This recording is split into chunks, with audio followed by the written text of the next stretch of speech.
Sponsored by our friends at Nice Day, a creative marketing agency headquartered here in Charlotte, North Carolina. Hello and Happy New Year. Thank you for joining us in this brand new year that we're very excited about. We had a lot of really cool things happen for us in 2025, so thank you so much for joining us. We have our first series that we're about to get into with NoDa, which is very, very exciting. We've got a few more series planned for the year. We're going to have a lot more events this year, hopefully a March Madness watch party, and some volunteering events, because one of the things that we think is important is to meet incredible people, but to also get connected to our city. And what better way to get connected than to volunteer? So be on the lookout for volunteer events, ticketed events, free events, but we are excited for all the different things we are going to bring you here at Queen City Unleashed. I am Shea Lushina, and I'm so excited for the year ahead of us. And to start that off, we're going to get started with our NoDa series. And to start the NoDa series, we have a legend, and I mean legend, in the Charlotte drinks, mixology, bartending scene, the legend, Bob Peters, Beverage Director at Soul Gastrolounge and Stylist Sound Lounge. Mr. Peters, welcome to Queen City Unleashed. Thank you so much. Thank you for having me. I'm really, really excited to be the kickoff in 2025, 26. Yeah. God, I have to get used to saying that, 2026. And I can't thank you enough. I appreciate you guys being here. Thank you. Absolutely. This is for me personally, this is like one of my big whales that like Bob Peters has been on my list for over a year. And now to finally get him, like 2026 is starting off on a very, very high note for me. So well, I'm thank very you. grateful. That's flattering. Thank you so much. Very, very grateful to have you here. But yeah, we're excited. We're going to have a lot of different guests from different parts of NoDa kind of discussing what they have going on in the culture here. But honored to get to start with you. My intro question for you. Okay, let's As get a in. mixologist, if you had to describe yourself as a cocktail, what would it be? Ooh, God, that's a good one. If I had to describe myself as a cocktail, man, I think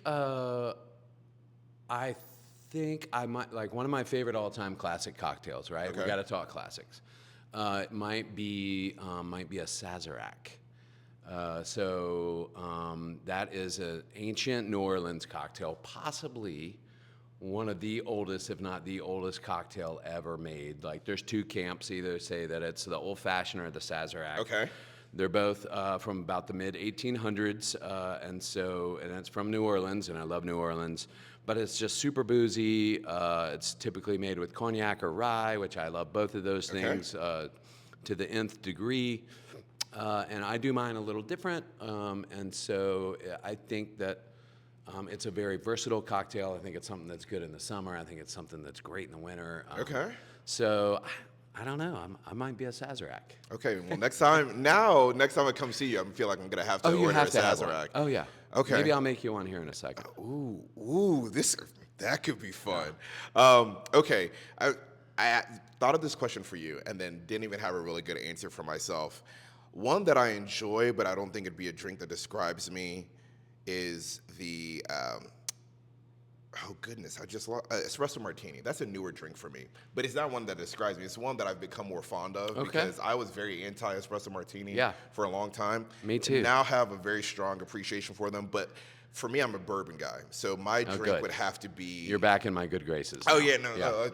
I have quite a collection of bourbon for a personal collection, Sure. And I love it. So it would probably be, honestly, I've gotten to the point, I don't know if it's a favorite, but when I tell a bartender something with bourbon, a little cinnamon, and some citrus, no one's made anything that I haven't liked with those components of it. And so it's probably going to be a bourbon forward. Okay. It's a paper plane. Sure. That's one that I really enjoy. So you don't mind a little bitter? No. Okay. No. So we're going to make you bourbon, boozy, and stirred moving forward. Bourbon, boozy, and stirred. That might be an episode title. That's one of my favorites too. That's when I go to a nice cocktail bar, that's what I ask for. Yeah. If I'm comfortable, I'll be like, this person is going to make me a great drink, and I'm just let them do whatever they want to do, but I'll just give them the simple guidelines of bourbon, boozy, and stirred. Okay, well, let's go ahead there. I've started doing that in probably the last year, where at nice places, not like dive bar, sports bar, but like a nice place, 100%, and telling them like, hey, is there a bourbon drink that you haven't made in a while that you enjoy? Sure. And seeing what happens. And I find that I get introduced to really cool drinks that are never on the menu, but seeing mixologists in their zone. What is that like for you when someone walks in? Like, do you get excited about cooking something up for 100%. them? You know, because it's free reign, right? Yeah. Like you can allow your creativity to kick in, or if you're sort of crushing on a drink, you know, you're really fond of at the moment. Like, to me, all of this and everything that I do, and when you're at a great establishment, it's about sharing. Yeah. You know, and I know that kind of sounds a little corny, but I really believe that. And so as somebody that loves to host, right? Every night that I'm behind the bar or I'm in the bar or the restaurant, like, I get to host, you know, and make sure that you're taken care of and that you're having a great time. And then that means that I get to share some of my favorite things with you or my creativity with you. Yeah. And so I absolutely love it when somebody goes, do your thing. That's one of my favorite things in the whole world. And that's also like a really kind gesture because it's also unspoken for I trust you. Yeah, absolutely. Yeah, it's a big deal. Because I don't say it everywhere. Right, that's a big deal for somebody to say that they trust you. It's a big thing. And you know, again, it's kind of corny, but you know, if you're the first time walking into my bar, like we're beginning a relationship. Yeah. You know, and as corny as that is, like that's how I feel. I don't think it's corny. I think it shows you take great pride in it, and also I'm gonna highly attribute a lot of your success to that mindset, though, that it's a relationship and that you're excited and thank you. You honor that trust that is given to you. But yeah, there's some places where we were in Savannah with my wife and her family, and some of us went out for drinks, and this bar was super cool, super unique, and I'm like, this is a place where it's like, I think we ordered one off the menu, and then the second one, I'm like, these guys know what they're doing. I'm like, cook something up. And it was probably one of the best drinks I had all of last year. And it's like, all right, now if I know I'm going back, I'd want to go back to this bar because they know what they're doing. So, all right, Charlotte. Yep. How did you get to Charlotte? What is your journey? Are you an OG? Did you come early on before the bang? Yeah, so I was born and raised in Charlotte. A unicorn. Yeah, for sure. And so I have seen an insane amount of change in Charlotte. And, you know, a lot of times you get people that it's like, you know, it's too much, you know, like there's too many apartment buildings, the traffic's too much, all those things. And you won't hear me say those things because the one constant in life is change. And you can't fight it, you know what I mean? So we just need to figure out how to make things as good as we possibly can as they change. And I'm a firm believer in positivity and being open-minded and making things better, you know, because this is about us. Yeah. You know what I mean? This is about us. It's not about me or we. It's us, you know? So I love that idea. But I grew up in Charlotte. I went away for college and some crazy summer jobs. Wait, what? You say crazy? So you can't just tease me with that. Like, what are the crazy summer jobs? So this is really weird. You ready? Okay. Yeah. So I sold books and Bibles door to door when I was in college. Like phone books? Like, kind of like encyclopedias, kind of. Oh, yeah. Okay, I've heard about this. This Yeah. is not that. I've heard about this. Yeah. So it was a really mentally tough job to do because door to door sales, like there may be nothing harder in the world than door to door sales because it's physical interaction, like you're constantly dealing with rejection, people slamming the door in your face and all those things. And so it's like, you know, in 18, 19, maybe, I think I might have been 20 the last time I did it, 19, 20-year-old kid, like, it's a lot to deal with. But it taught me an incredible amount of life lessons and how to be a really hard worker because we were putting in 80, 90 hours a week. Whoa. And I got pretty good at it fairly quickly, and so I was able to save a bunch of money for college for the next year.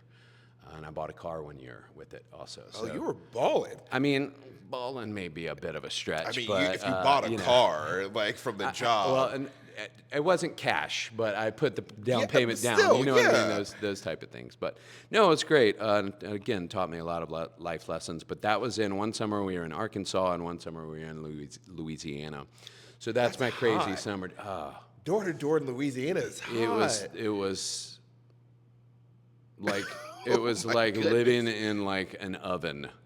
It was crazy. I think the hottest I remember it being, actually it might have been I think it was in Arkansas, but they were really close. I mean, they meet each other at Yeah. the bottom and the top of the state. But one year I remember it was like 112 degrees outside. Bob, Yeah, I mean, brutal. and you're walking, I'm assuming, in some sort of collared shirt, Yeah, yeah. if not a tie, Oh yeah, door to like door. we used to take an extra shirt every day just in case like it was so gross that you soaked through it and like you needed a change, and that was also kind of a nice thing to do for people because you weren't stinky college kid, you know what I mean, around other people that you were trying to impress. Yeah, so What a job. crazy summer job, right? I told you. That I told is you. a crazy summer, but I'm sure that like that interaction, I feel like probably prepped you for the career that you have now, like that face-to-face connecting with Yeah. people probably helped. Oh, with- 100%. The connecting with people, I can't talk about enough because, again, like getting back to sharing things. Yeah. That's how I kind of sort of set that mentality was way back then is like, I thought the products were great. You know what I mean? Like these sort of encyclopedia kind of reference materials I thought were great. And so I would share the things that I thought were great about it and what would be useful for me as a kid growing up to have those in my house. So I just would share that part of it, and people were like, oh, well, that makes sense. How much are they? You know what I mean? And then you tell them, and then they buy it or don't, and you move along your way. That is so interesting. I told you, crazy summer job. Okay, so you Yeah. went away for that, Yep. and then came back to Yep. Charlotte Same- immediately? Yep, came back to Charlotte for family. During that time I was back here in Charlotte, I re-fell in love with the city. Okay. And how things were moving, and at the same time I fell in love with the city, I fell in love with the service industry. Okay. So I got a job like bussing tables, basically, at the Porcupine Cafe, which this was probably in about 95, 96, somewhere around there. They were a brand new restaurant, one of the nicest places in Charlotte, and it's on East Boulevard. It's where JJ's Red Hots was Yeah. located, that same building. That same no building, way. Porcupine Cafe, which was actually called the Drum before that, and that was a Charlotte landmark because that opened up in like the 50s. Yeah, and so really, really interesting. I love the history part about restaurants too, Yeah, because I think please it's so share much it, fun. please. But that was a great experience, and I just fell in love with like the buzz, and like how busy it was, and like how good it felt when everything ran seamlessly. Yeah. It's like So sort the of- energy of it. yeah, the energy, Okay. but specifically the energy when things are going really, really well. Not when things are going really, really Oh, bad. sure. But really, really well. I mean, that helps a lot. You said fell in love or re-fell in love with the city. Yeah. What was it going away to college, coming back? What was it at the time for the city that you're like, I am loving this more than maybe before you left? So that I think perspective has a large part to do with that, and that's my time away in different cities. Some of them, well, I guess all of them were a little bit smaller, and then finally doing some traveling and just growing up a little bit and growing into adulthood, and so realizing that like Charlotte had some cool things, Yeah. and Charlotte was getting better, and Charlotte was going to get big, and I mean we're not a massive city right now, but I think that we're sort of in that Goldilocks zone where it's not too small, it's not too big, like, yeah, sure, there's traffic, but it's not like DC, it's not like That's what I try LA, to you tell know what I people mean? It's when they not like complain- Atlanta. When they complain about traffic, I'm like, Yeah. as someone who grew up in Richmond and spent a lot of time in DC, Yeah, my wife exactly. lives near there before we got married. Yeah. It's like, guys, this traffic isn't It's not that bad. bad. It's not that bad. We need to Okay. figure out something else to complain about, right? So, Thank you. yep, Thank you. Yep. So, I think that perspective and coming back to Charlotte is really why I was like, okay, well, like there's a lot of really fun things here. And then after I got into the service industry and developed my career a little bit and decided that this is what I wanted to do pretty much for the rest of my life, was that I don't think Charlotte, and like we're finally getting to the place where we're getting credit for having a cool food and cocktail scene. Shout out to Colleen Hughes, man alive. I'm so happy for her and her restaurant group that they got the Michelin nod. Yep. And Jeff and Jamie, they're Yep, next. and- They're a couple episodes after you. Okay, well, listen, hey guys, well done, well done. No, they're doing an incredible job and bringing fame and glory and attention to the city. And I'm a huge believer in all ships rise in a high tide. You know, so the fact that they're doing such amazing things only brings more people to Charlotte, which allows other folks in town to really show off and shine as well. So that part about Charlotte is really special to me, and I'm glad to be here. One thing that Bob is, because he's a humble man, isn't going to take credit for, but when he talks about the uptick and the rise of food and beverage, on the beverage side, this is one of the pioneers of our cocktail scene here. And he might not say it, but if you talk to anyone around, the number of bar menus and bar programs that you have been a part of or had your fingerprint in, or not just that, I think of like coaching and coaching trees, the number of people who have learned from you and then gone on to higher heights and learned from you and gone on, like your fingerprint is around the cocktail beverage part of the Charlotte scene, and I don't want you to downplay that. Well, thank you. I don't take compliments very well, but thank you. And you know what? As hard as it is to take a beautiful comment, then it's like some parts of that is very, very true. You know, I've been doing this now for a long time, and in Charlotte, so hopefully, if I'm doing things right, then like there's a really great quality echo that's reverberating around Charlotte. Absolutely. Yeah. In your intro, I said legend, and I am very, in this podcast, I'm very picky about words I use. I think maybe one or two other people have gotten legend in their introduction because you truly... Well, I think I'm blushing now. I'm blushing. Okay, all right, let's change to something fun. That's right. What do you enjoy doing in Charlotte when you're not working? I know you have a wonderful wife, beautiful daughter. Yep. What are things that you enjoy doing as a family? What are hobbies that you have in Charlotte? Well, of course, you know, I love going to other restaurants and beautiful places to eat, whether, you know, they're fancy places or neighborhood mom and pop places, whatever it is. I love a great bite to eat. Okay. I love a cozy feel. Give me a good neighborhood spot that people maybe sleep on or is underrated. So this place is getting like it's getting its past due moment in the spotlight, and I think it'll be around forever. As Langbon, of course, they got a Michelin nod. Yes, they did. Which is insane. I'm so happy for them over there. I've been going to Langbon for well over 20 years.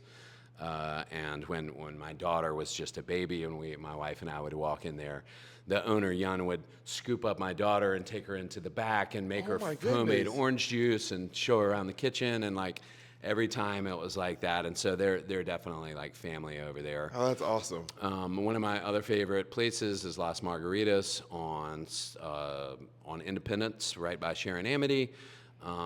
We've had many beautiful experiences there, including birthdays and, you know, family gatherings and like that. Those folks. It's a over homey there. place for you guys. Oh God, it's just it's like home, you know, and all those things are very special.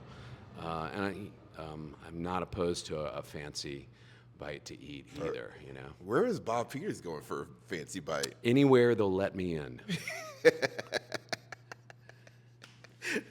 I'm sure he's getting in most places, everywhere if he wants to. Do you, like, so for fun, like outside of eating, do you have like a fun activity you do to like decompress, or like, are you a reader? Are you a big TV guy? Like, or do you have like a secret talent? Like, are you actually like a musician, low-key, or something? No. I think the musical, like I love music. I listen to music constantly. It is like mood remedy, mood medicine to me, music is. So if I'm feeling down, I'll put on something that brings me up a little bit. If I'm riding too high, then I'll put on something that's kind of chill to mellow me out, and I try to stay hopefully as even keel as possible. Sometimes it works, sometimes it doesn't, but music for sure is a big part of my life. I started running again recently. Oh. Yep. So that is great. Like, Is there a goal in mind? I ran in November on Thanksgiving. I ran in my first 5K that I'd run in since I was a kid. Turkey trot? Turkey trot, baby. That was my first race in, I think, 32 years. God, I'm old. I'm so old. How did you feel? Like, was it fun? It was great. Yeah, it was Did great. you do it by yourself or with Oh people? yeah. I mean, I'm in an age group now. You know what I mean? Like when I was, it's so funny. When I was young, you're just in the open group, and so you're battling everybody. But now I'm in like the old man age group, and Oh my goodness, Bob. yeah, Oh my so goodness. funny. You said something about music and like how it makes you more like you'll listen starting to mellow or take you up. I've got my wife laughs because we were long distance for years and then got married right before COVID. And I'll get in these moods where I'm not like sad, but I'll listen to like sad heartbreak Yeah. music. And she's like, and 'Cause it she'll makes look you at feel. Makes and you she'll feel. look at me from the couch, like if I'm in the, and it's normally I'm in the kitchen, and I'm like singing these songs with my whole heart, and she's like, "Are we okay?" I'm like, "Oh no, we're fine. I just really like this song." Yeah. But there's like a whole, like it starts with one, before you know it, it's been like 30, 45 minutes of me like singing these songs, and she's Yeah. like, "We're not having any issue." I was like, "No. I just." Just to feel No, it. I love you, was like, babe. I love you. Right. God, I love you. Makes me appreciate you more. And she's always like, I'm concerned for you. I'm like, no, it's fine. It's fine. But no, music is one of those things that I think last year, 2025, there were some artists that put out some songs that like they hadn't put out music in a while. And music is one of those things I appreciate because of how hard it is to make Sure. when it's made well. Oh, yeah. And I've gotten really into artists who tell really, really good stories. Like I love this is great to listen to for the beat and everything and for the rhythm, but like the storytelling, because the older I get, the more I'm thinking about my life and my relationships with people all around me, my work and what life means, like all these big picture Yeah. things. And so finding artists, John Bellion came out with an album last year, and father figure, and the whole album is just, he hasn't made music in 6 years. Wow. And he's now a dad, and he's worked with the biggest artists, but like he talks through this journey of like hating the Hollywood scene Right. and like the music industry for all the good things people talk about. He's like, here are the bad things. He's like, what do I want my kids to know about me? Like, what Sure. example do I want to be to my kids? Like, my wife has been here with me from the very beginning. Yeah. Like, what is that relationship? And it's one of those things where it's like, okay, I've been married now 6 years. We want to have a family. Like, these are Sure. some of the things I'm starting to think about. So I appreciate music in that way. Nothing better. And then, but like in what you guys do too, like it's storytelling. Like when you're talking about drinks, like going back to like people who make great drinks, like the story of like, okay, this drink, I was at a cocktail bar here, and I was like, I want a bourbon forward drink. And so the paper plane, this person described the history of it to Sure. me. And the way he explained it and then delivered the drink afterwards, I was like, okay, I'm a fan. Like, Yeah. I'm a fan of this drink. I'm a fan of you. Yeah, Like, this is whatever great. that. I'll take that. Yeah, exactly. I want that. So you said something I really appreciate, that we need to find other things to complain about Charlotte. So with that, what are some of your highlights outside of food and beverage? What are some of your highlights of the city? Everybody that comes to visit always talks about how clean everything is, and I love that. I think that we can always do better, and stop throwing trash out the window a little bit more than we're doing now, because I see everything. But I love that. I love the genuine Southern hospitality. Yeah.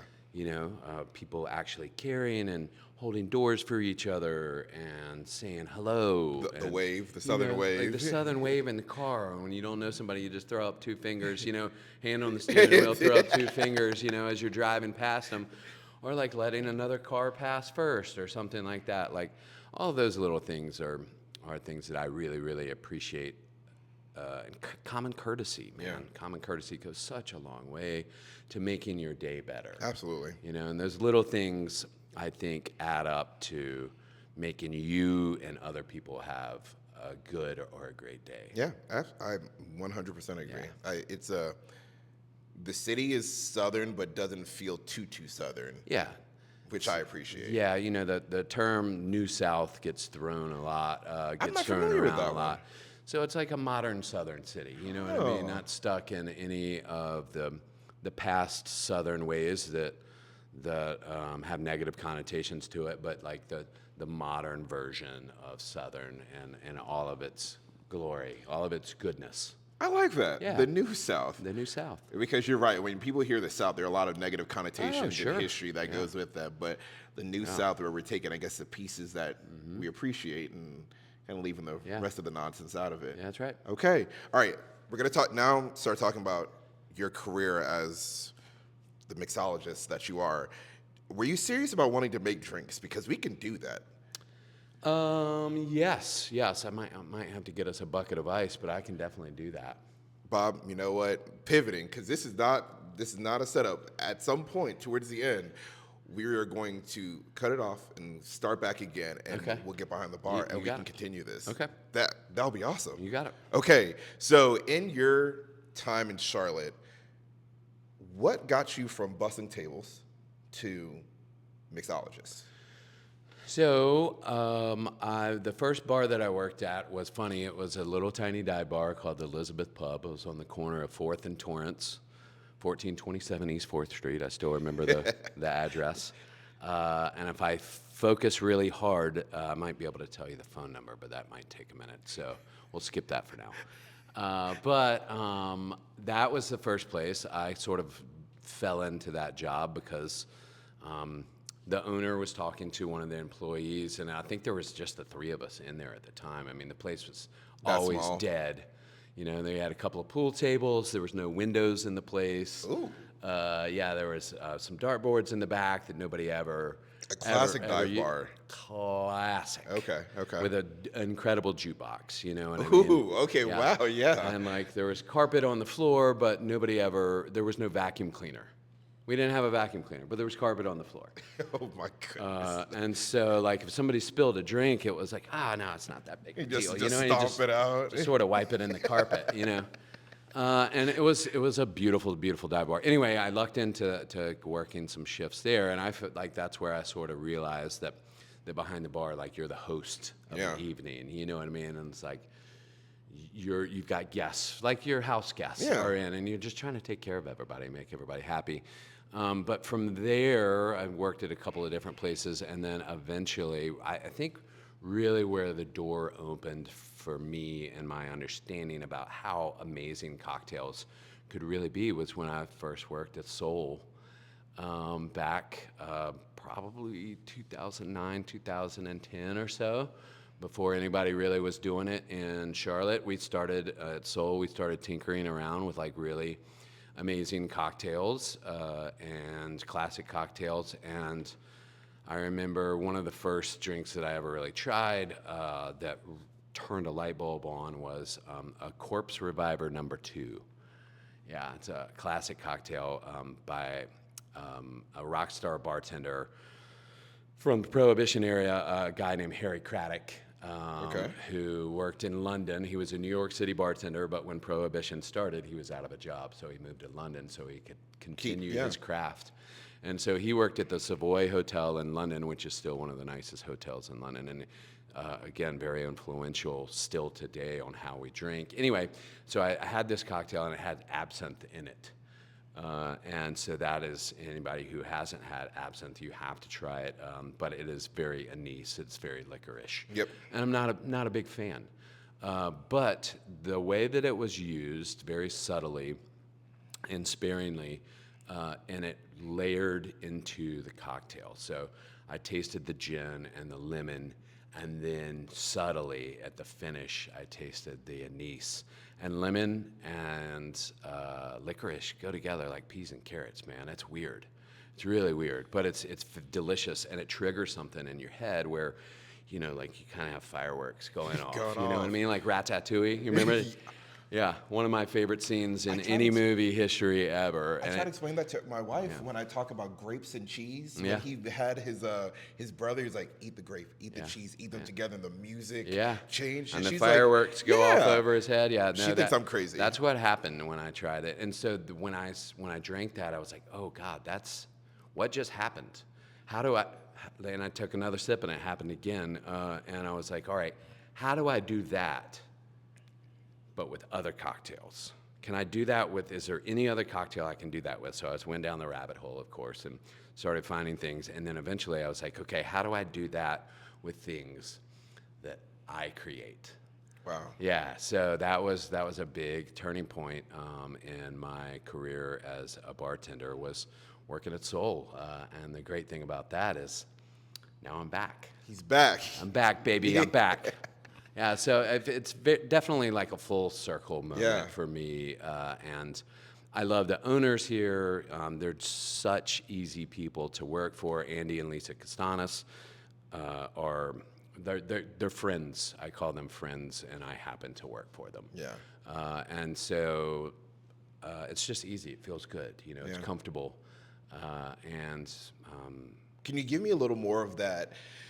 You weren't a baby mixologist then, but like a young mixologist in your career to start there and to come back. Like, what are some of those differences? Like the perspective. I know you're seasoned now. You've done so much, but like, what is that full? Can you describe that a little more? So I think that if I was to give what happened with me, and I can speak through my own experiences and through my own, if I dare say, success, that there's some things that I think every bartender that is taking this craft seriously should do. And I think that as a younger, less seasoned bartender who is getting into mixology and the art of the craft, is that you should firmly root your understanding of the craft in the classics. Which kind of makes sense because, if you're a serious chef, you kind of start off with French food. Yeah. You know what I mean? And you learn the sauces and, the basis for almost everything else that's really insanely delicious in the culinary world. And so I would relate that to classic cocktails. And so once you sort of go down the rabbit hole, of the Savoy cocktail book from Harry Craddock and, some of the other really amazing forefathers and mothers in the cocktail world, then you can see what works, why it works, and how magic it is. Yeah. And so then you have to take that and use your own creativity, if that's what you want to do, and then see if you can do things that trigger those same fireworks in your head. Drawing from the old, adding your own touch to it, being inspired by that. Sure.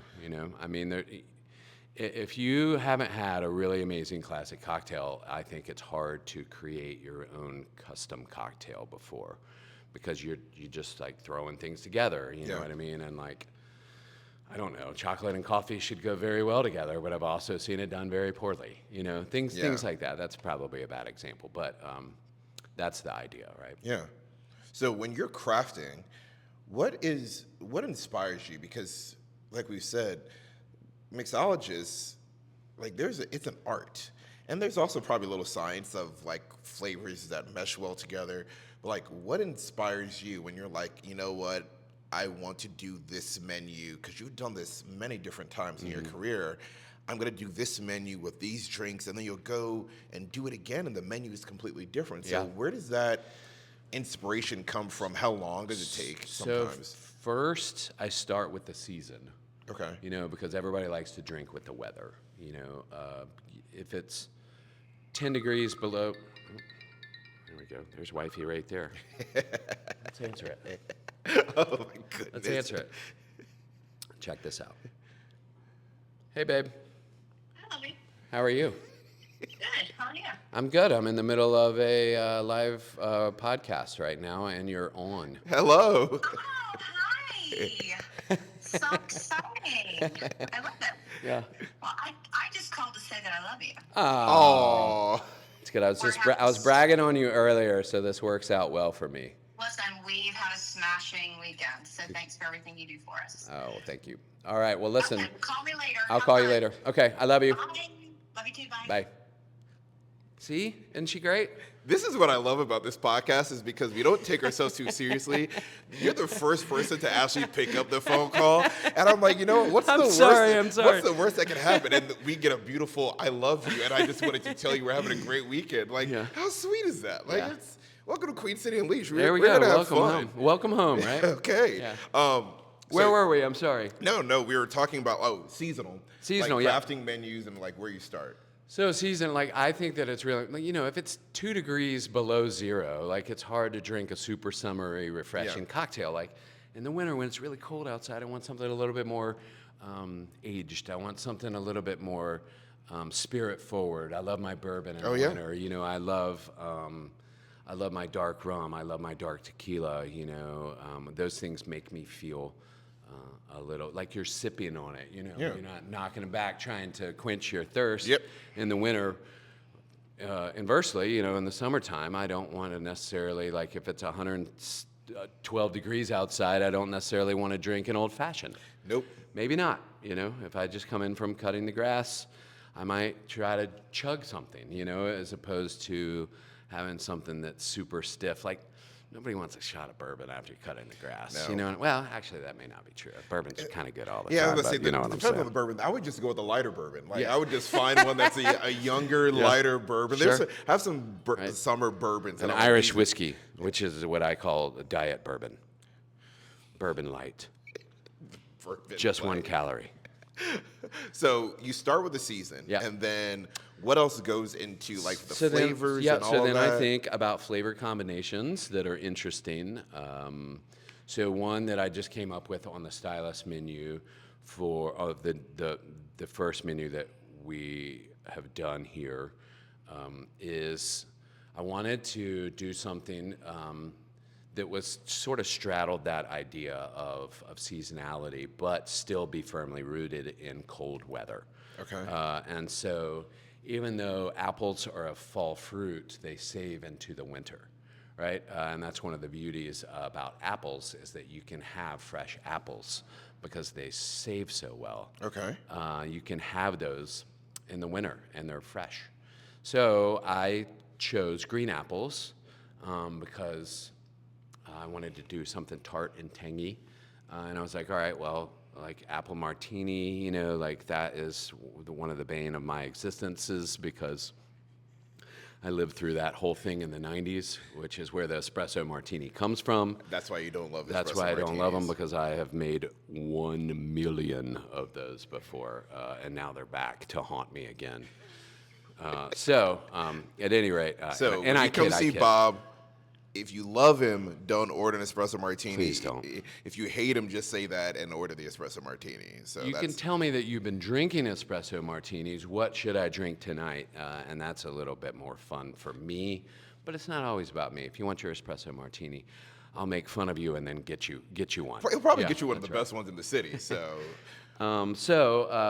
The green apple, I was playing around with ideas of what to add to that in order to make a brilliant cold winter, cold weather flavor combination. And I was like, what about lemongrass? So I'm using fresh pressed apple juice, green apple juice, and then I mixed a lemongrass syrup with it, and it is absolutely a knockout. It is so delicious. Oh. We mix a little bit of Lillet Blanc with it, which is a French white wine aperitif, to give it a little bit of white wine depth and a little bit of sweetness without having to add too much simple syrup into it. And it's just a beautiful, wintry, tart, delicious cocktail. And that Interesting. It's so interesting. And so that to me is what makes me happy, is doing something that's interesting that I may not have tried those flavor combinations before or had them before, or approaching something from a different direction. And so all of those things are fun to me, and they make me happy. If they taste great, obviously they have to taste great first. They make me happy and entertained in my mind, and then hopefully if they're beautiful in presentation, And you get all three of those things sort of harmonizing together, and that to me like approaches, when you do it really, really, really well, that approaches art. Wow. Yeah. And that's just one drink. Like, that's the craziest part. You did that description. That's just one drink. But yeah, but I mean that's sort of my template for doing things very well. Okay. Yeah. So then in your creative process for a menu, you're going to have that moment and those, like, what can I mix with this? And then figuring it out 5, 6, 8 times, depending on how big that cocktail menu is. 100%. Yeah. Is there, in 2025, let's think of last year. I asked it twice. So for 2025, was there a favorite drink you created? And then is there, like, and the favorite not maybe being like your favorite to drink, but one, like the whole experience, the arrival of it was, wow, this is amazing. Like, this is awesome. I'm trying to think about how many recipes I came up. I probably came up with about 100 recipes last year. Oh my goodness. So Wow. Yeah, that's about right. I mean, I may be overestimating a little bit, but not a whole lot. I mean, I would say like at least 80, maybe some more. Anyway, more. Yeah, more for sure, because of dinners and things like that. So it's hard to pinpoint one. I will tell you about one of my favorite flavor combinations, which beside the green apple and lemongrass, which is called the green apple lemongrass kisser. I love a good punny name because people gravitate towards those fun things. Yeah. But one of the other great flavor combinations that I added together was fresh orange, fig, and harissa. Yeah. Like spicy harissa? Yeah, like What on earth? like peas and carrots, man. It was insanely delicious and a little spicy, and something that and it kind of like it created a bigger sum than all of those ingredients by themselves. So added together. So the harissa got mellowed out a little bit, and it wasn't as sharp. The orange gave it sort of this really beautiful platform to work on, and the fig changed the harissa to, again, a little bit more mellow and something different. And the fig by the harissa sort of got washed away, but not in a bad way. It was like something completely new and different. And so that was really interesting. And I was like, so I thought, as I'm planning these things out and writing them all down sort of in my rough draft for a menu idea and like, as individual recipes, I'll write them down and then I'll get to a point where, of course, you got to make it and see if it works. And so a lot of times I'll be like, I need an ounce of this syrup. I'll be like, I need this much citrus. I need this much of the base spirit. And then this modifier or whatever, and then I shake it or stir it or whatever. And so occasionally, not all the time, but when I'm firing on all cylinders and when things are just so and right with the world and cosmically and all those things, like I'll write it out and then I'll try it that way and it's perfect the first time. And that was one that was perfect the first time and it was better than I thought it was going to be. And I was just like, oh, that is good. That is so good. And different. Mic drop moment for yourself. Yeah, well, I mean, those are little victories that you have to celebrate, right? Man, that is so unique. Harissa, this is what I mean. Like, in my mind, I would never have been like, I'm making a drink, let's throw harissa in it. That, I love exploring different cultures, for a myriad of reasons, but flavor, of course, has got to be up there with any culture. And so, as you dive into different foods and countries and backgrounds and ethnicities, then you get these little things, these little gems that you sort of pick up along the way. Like a beautiful seashell, and you put it in your pocket, and then. Like at a certain point, you'll pull it out and you'll be like, oh yeah, I forgot this was in my pocket. I can use this. Man, that is so crazy. We had a really, really unique, really awesome experience in Italy last year. Jealous. My wife, doing all her amazing research, found this top 50 bar in the world. And we were able to nicely, with our Southern hospitality, make friends with the host. He was like, because there's a bar upstairs and then a speakeasy downstairs, and speakeasy you have to like know somebody to get in. And we just made friends with him, and before you know, he was like, "Hey, I can get you a table for an hour," and I was like, "Hey, we'll take it." Let's go. But someone had a taco drink, and it was like, no, I had a barbecue nacho drink, and there was a little bit of barbecue sauce to start, and at the end, your mouth felt like after you finish eating tortilla chips. And I was like, how on earth do you come up? How do you do that? Like, You know? how do you I come love up with that? That's so cool. We had a drunken, it's like a dumpling or, what is it? Yeah, kind of like a pasta. Pot sticker? Yeah, kind of. And it was in this vodka sauce, and then you eat it, and then you drink the sauce afterwards. And I'm like, how are you guys coming up? So you say harissa, and it's just like, it's cool to see how people, I think, often think of creatives in art and your more traditional mediums. But in something like this is art. What you do is art. To think of that and make it work is art. I think that if it's done very well, like it can be art, and that's a bold statement, because calling something that you produce art is, I think, pretty heavy statement. You know, especially in the cocktail world, when it can be just utilitarian. You know. Really? Yeah. Interesting. Yeah. For over the course of your career, is there a drink? Because your recognition isn't just Charlotte. Like, you are known as a very great mixologist everywhere that you are. Is there a drink that has followed you over time that is closely associated with you? That one I don't know. Like, I don't know what follows me. You know, like. Yeah. I've got my personal favorites that I bring with me. Okay. But a lot of times the things that I do are so seasonal. Yeah. That, you know, once that season is gone, like that drink is gone. Okay. And if I've done it, like I'll bring back a couple of favorites from time to time, but they're a lot of times several years to many years apart from each other, so that like I'm not just doing the same thing over and over again. I mean, that's no fun for anybody. But one of the cooler things that I ever did was I did, back at the Ritz-Carlton days when I was at the Punch Room, I did this cocktail that was in a handmade glass bubble. And it was for two people. It was the glass designer was somebody that I built a relationship with over online, and he would send me his new stuff. So this was a bubble glass for two people, so it had two glass straws that came out of it. And I took that drink and I had Cardinal Gin, which is one of my favorite gins in it, which is out of Kings Mountain, North Carolina.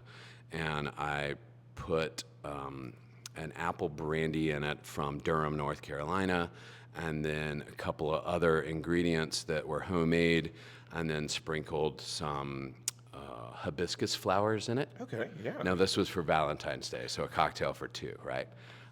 And so the hibiscus flowers, as they sat inside of this bubble, would rehydrate and slowly change the flavor and the color of the cocktail. Oh.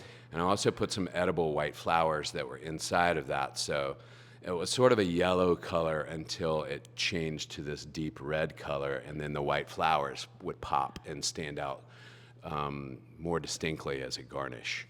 And so that and the flavor changed as well. So what to me is interesting is that I'm introducing an element of time in the cocktail. Yeah. Because you have to wait a little while to try the next cocktail, which is already inside of the vessel that you're drinking the cocktail out of. Bob, what on earth? And so, wait, so it gets a little better, right?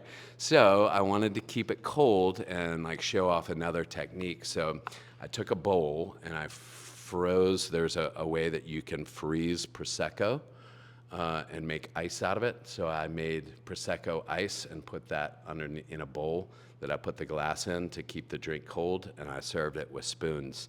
So once you drank the drink, then you could eat the Prosecco ice. And it was dope. What? Yeah. That was a good one. That was a fun one. I was proud of that one. Oh man, that is nuts. Yeah. I think it was called, because it had that apple brandy in it, I think it was called the apple of my eye, I think. Oh my gosh, for Not bad, right? Valentine's Day. Not Oh bad, my right? goodness. That was good. That was good. Man, that is fun though. Yeah. Man, it's cool to like hear how much fun you have making Ah. these drinks. I'm and very, your very lucky. process. I'm very, very lucky because I love what I do. Yeah, like it clearly, you know, like that shows in how you talk about it. And I've had some of your drinks, and they're just like, I love getting to hear passion, and then when passion aligns with the work that goes with it, and like it all makes sense, and like it makes me happy for that individual. We're in NoDa, and the series is about NoDa. As someone who has been here most of their life, what are some of your being back here in Soul and Stylist Sounds in NoDa? Tell me your take on NoDa. So I have a pretty unique perspective about NoDa as well, because one of those pretty early bartending jobs that I had was right down the street on Davidson and 35th, which was at Fat City Deli. And so back in the late 90s, it was this definite dive bar, kind of grungy lunch and dinner spot that was basically a bar, but they had like these insanely delicious sandwiches and a couple of like little bites to eat. And it was very rock and roll. It was very come as you are, but NoDa at the time in the late 90s, early 2000s was a little rough around the edges. You know, like there was prostitutes that were walking up and down the street. You know, like there was certain areas of Davidson that you didn't go down, or you didn't go into these certain neighborhoods after dark. You know, so I've seen NoDa like change insane now. You know, like the houses over there, like are so expensive, like it's hard to get in. You know, and so to see that evolution of such a really beautiful neighborhood is quite extraordinary. And now to be back here Yeah, years now I'm later, back to that full circle moment. Yeah, like here every day. It's NoDa's such an interesting place. I've told people it's like the place anybody can be who they want. That's right. Here. Doesn't matter if you're white, black, Hispanic, Asian, none of that matters. If you're gay, straight, none of it matters. It just matters if you're a good person. Yeah, and like I feel like NoDa just is like, hey, come however you are, come here, which I think is cool. And Yeah. like it's NoDa, I think out of a lot of the Charlotte neighborhoods has probably the most distinct identity. Yeah. Like when you think of like the Plaza or South End, Elizabeth, the West Side, I think NoDa has the most distinct, like you're NoDa. Like this feels like NoDa, which I think is cool. It's great. It's really great. And all of that started back with that Fat City era, right on the strip right there in the heart of NoDa, in between, I don't know, let's call it 32nd Street and 36th Street. You know? And so those couple blocks were mostly art galleries back then. Yeah, and there was a couple bars. Some of them would open when they wanted to, which was crazy. How does that and work? Fat City was the anchor of the neighborhood.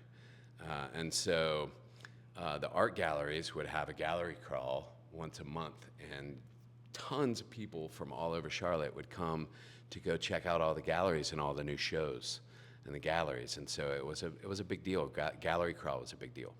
Huh. See, this is why we do this, because I've never heard of gallery crawl. Yeah, it was a huge deal. There was hundreds and hundreds and hundreds of people that would come flooding into NoDa, you know, to come check out like what the artists were doing. Like this is very much an art-based neighborhood. Oh, and that is one of the flags that still waves very loudly that this is And it the started place back for then. the artists. Wow. Gallery crawl. I mean, if anyone could bring that back, it could be you. I feel like you got the connections to make something like that happen. I would love that. You know, I would love that. We just, as you know, as things progress and things change, you know, and the artists, you know, this is the cycle of a city or an area or a neighborhood. Is like artists typically make a neighborhood cool. Yeah. Because like there's energy there, and there's creativity there, and youth, and hope.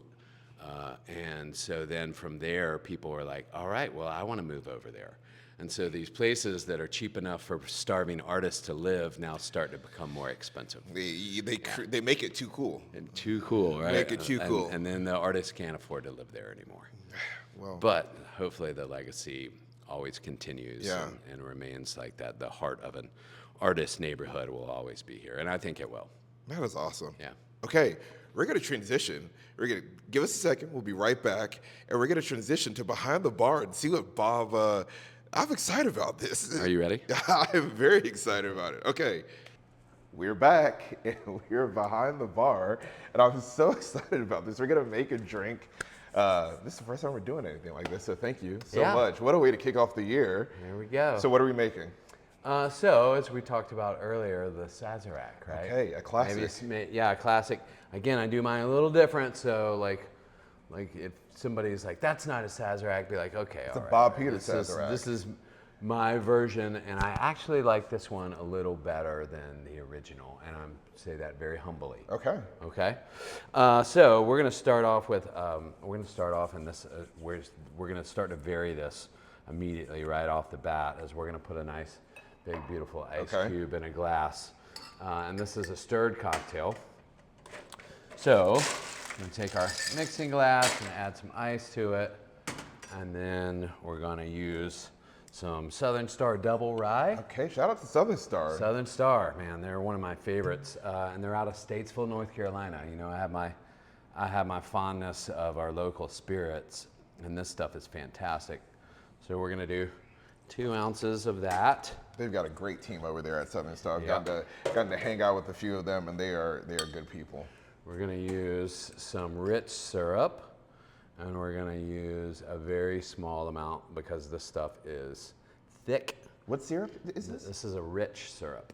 So what is So in? this is Demerara sugar made in a very strong solution. So that's why it's so thick. It's Huh, okay. Kind of crazy.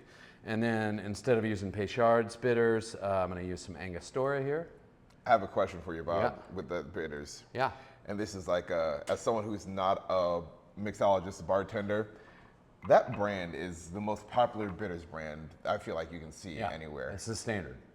Why haven't they changed the labeling on it? At this point, is it just part of,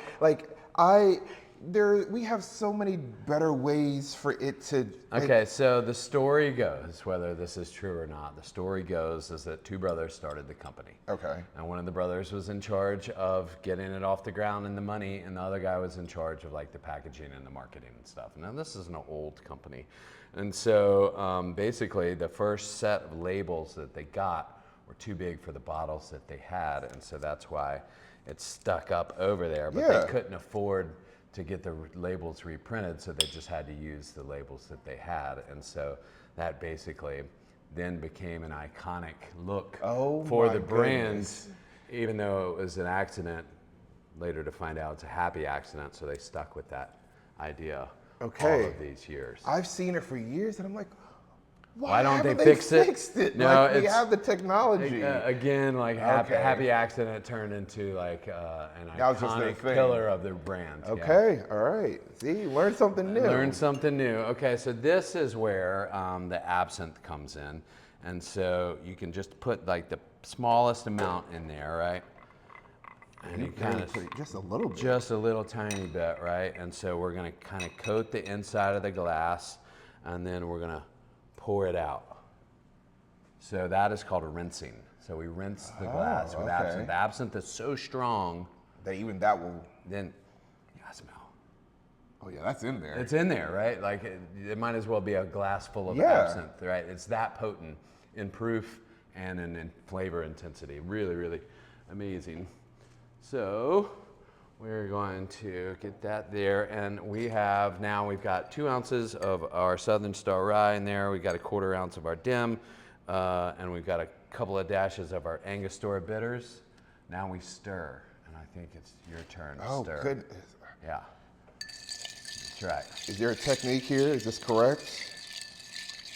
Sure.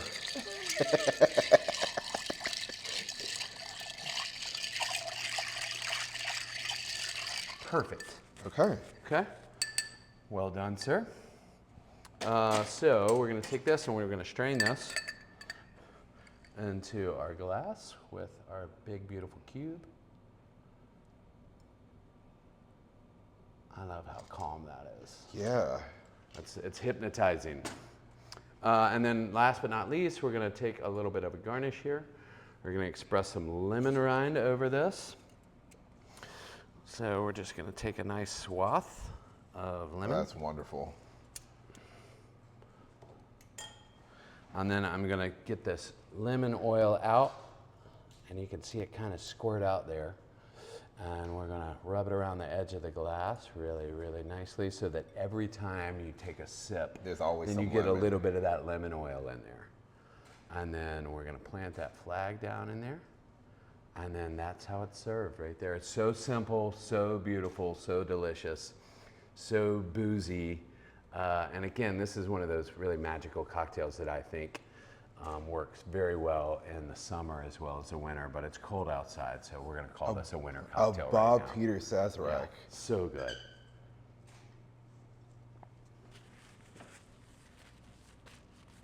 Okay. The absinthe is barely there. But it's at there. the finish. Yeah. Yeah. So you Like it lingers. yeah, like you afterwards. taste everything, and then it finishes with the absinthe. And it is the bourbon for. Whoa. Yeah, yeah, it's magic. It's really, really magic. Well, And can the you explain a lemon- little more of that sugar? Because there's a.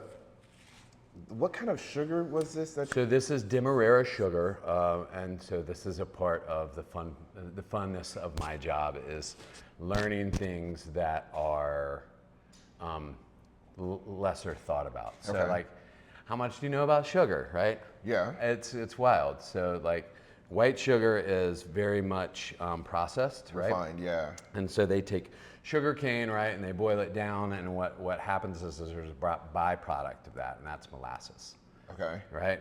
And so the molasses is where all the color comes from, because if you look at cane sugar, it's dark, right? And it's very, very far away from crystallized white what we processed use, sugar, yep. right? So white sugar, because you've stripped all the molasses out of it, is just a sweetener. It just sweetens it. There's very little flavor to it. It just makes it sweeter, right? But if you take sugar that's less processed, then it has more of that molasses in there, and it has a greater depth of flavor. So if you want to look at it like least amount of flavor as white sugar, then you can come up a little bit to Demerara sugar, and then the top would be turbinado. But you kind of call those two like interchangeably sugar in the raw. Okay. So where would brown sugar fit into that? Brown sugar is like an offshoot. Okay. An offshoot. Okay. It's a little different. So this has got more flavor to it, and if you make it at a higher concentrate, so typically a simple syrup is a 1-to-1 ratio. Typically, I don't do it like that, but typically it's a 1-to-1 ratio. This is a 2-part sugar, 1 part water. Oh, so that's it's very thick. It's okay. very concentrated. It's insanely sweet, but it also changes the viscosity of the drink. a Right, little yeah. bit. So it's like that should be very, very velvety, very Yeah. viscous in a really a little nice more way. texture. Yeah. A little more texture to Yeah, it. the greater mouthfeel. And so when you can start to talk about cocktails with a mouthfeel and like a viscosity and a texture, all those things, that I think is another element that you can add to a drink. And if you're chasing that in every drink, then it's another part of making something great. I don't know if you could summarize this. What is there a count for number of things you would say that make a drink special?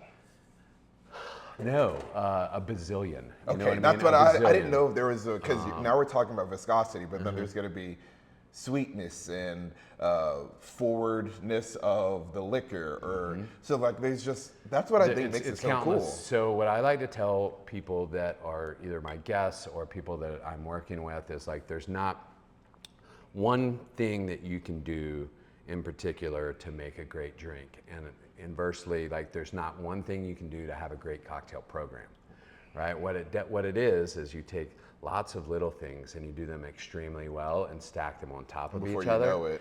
and then before you know it, now you have something great. Man. And so all of the techniques that we used right there, like the rinsing of the absinthe and the stirring and the expression of the lemon rind and nice ice and simple preparation, like all those things add up to being a great cocktail. And so like all those things, you know, in a little bit more macro sort of idea is something that makes a great cocktail program. Why I say legend, legend. Okay, before we get out of here, I want to ask you a few kind of like reflective questions. What have you, from selling books, encyclopedias and Bibles to now, and then really in your cocktail mixology career, what have you learned about yourself? Like, again, full circle moment, now you're back here at Soul. What has Bob Peters learned about himself? That is tough, man. I have learned that it's easier to make other people happy when I'm happy. Yeah. And so if I have a really nice, if I have a nice balance in my life and things are, you know, not too work heavy or not too family heavy, or I'm not, you know, too stressed out, but I'm also, you know, doing things with the purpose, you know, and moving forward and have a sense of urgency, but not like I'm behind the eight ball, you know, like then my balance is right, you know, and then when I come to work, I'm happy, and it wears off on other people, you know, it's that energy. And so you can also talk about cocktails being in balance, you know, so everything's got a balance. Bob, that is probably one of the best answers to that question we've gotten. Like, you I got it right. You being happy allows you to make other people happy. And I think that's so true though in life. Like, if we take care of ourselves, you hear so many people talk about pouring from an empty cup. Yeah.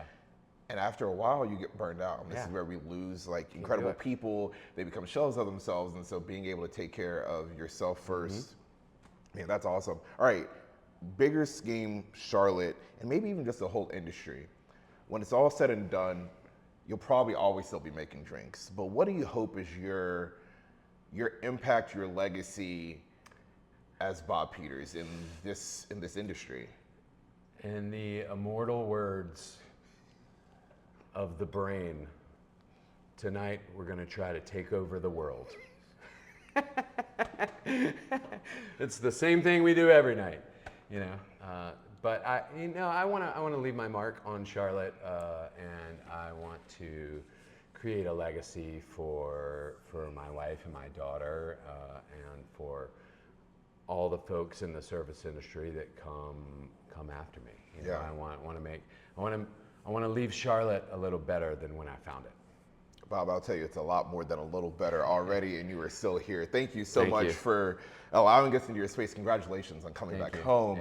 Thank you for this amazing drink. And to finally, I mean, what a way to start off the year. Bob Peters with a cocktail. In Stylus. In Stylus. In Soul. So just for reference, Stylus is on one side, Soul is the other, all one wonderful establishment. So if you haven't, this is our first time in Stylus, and there are records everywhere around here. It's a really cool, very intimate space, but all part of the same organization. And this guy heading up all the incredible cocktails. So if you're coming here in NoDa, you're gonna have a great time. So please come check it out. Yeah, come check it out. Come check out Soul. Come check out Stylus. Will you guys pop up one of those nice little things that say like our social media and all that? Thank you. Yeah, follow us on social media and come and check us out. You got all of 2026. This should be one of your first stops. You're going out for cocktails. One of these two establishments, or both in the same night, should be one of your first stops. Thank you so much. We're excited about the rest of the episodes coming out in our NoDa series, but excited to start here with Bob Peters. Thank you so much for being here. I appreciate you. Thank you guys. Have a good one. Thank you.